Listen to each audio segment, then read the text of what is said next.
Lots of people love Halloween. One of them right here, that's for sure. But your pet, maybe not so much. Joining us now to share some tips on keeping your pet safe this Halloween is Mike Palmer of Premier Pet Supply. Thanks a lot for coming in, Mike. Thanks for having me. How are you guys doing? We're doing pretty well. Now, it's no secret that pets get a little anxiety if they hear some loud bangs, maybe of fireworks or firecrackers on Halloween. Tell us how we can help ease our pets' anxiety. Yeah, so that doorbell ringing all the time is something that really sets my dogs off, and I know a lot of other dogs as well. So preparing for the Halloween trick-or-treaters is a great idea. Making sure, first and foremost, the dog has an ID tag, because it's a time, or a cat, when they can actually just bolt out the door just from the door opening and closing all the time. But providing some sense of calm. I think the best thing to do prior is during the day, take them for a long walk, exercise them, make sure they can exert some of that energy so they're more calm towards the evening.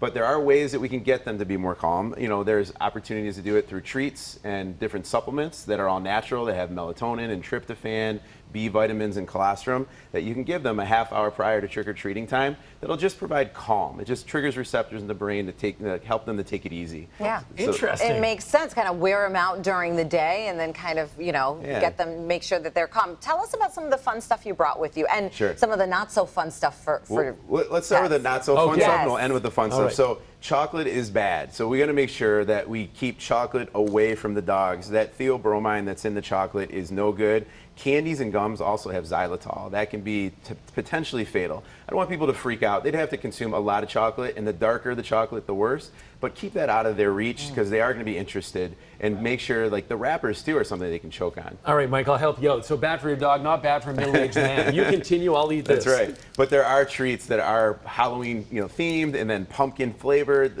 treats that are okay and that are good and acceptable that you can help get the pets involved and part of the equation if you want to do that, which makes it a lot of fun for sure. And are those some of the fun treats you brought with you? Yeah, so there's some baked goods that we carry at all our stores that are really cute, pumpkin and Frankenstein and monster themed, and then also packaged treats a lot of companies are making that are all natural, they're easy to digest, and they're safe. Now, when I had a dog, I loved to dress it up in a costume. Let me tell you. Are you being sarcastic? And it loved it. It would howl. You can hear the sarcasm. It would howl when I put a costume on, and that hot dog looks like a perfect costume for a dog. Well, I'm sure knowing you probably had a matching costume. That's dog, right. Yeah, so hot dog costumes, there's a ton of great, really cute costumes out there, but just remember one thing, make sure that they feel comfortable. You don't want to put them in anything that they just don't feel good about, and make sure there's no loose and easy to unattached parts of that costume that they can chew or swallow. And so what you can do easily is get like a bandana, or like a collar, or just get them a toy that's Halloween themed. Make sure that you're making it fun for them, and that not at your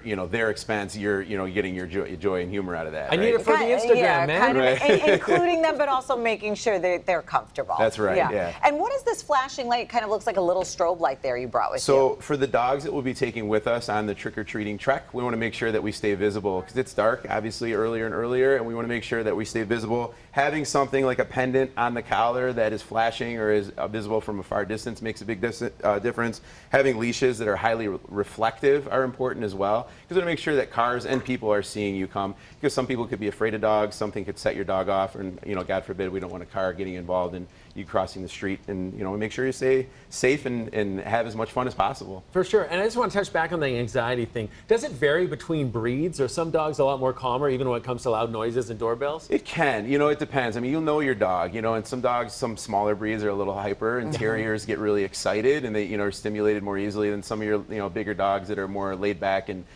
it's just about knowing your dog and knowing the scenarios that set your dog off and just being prepared for those. Yeah, great tips. Keeping things safe and fun for everybody. Thank you. Love it. Thanks for the Mike. chocolate as well. I'm glad I could help the dogs out. All right, Mike, thanks a lot for coming in this morning.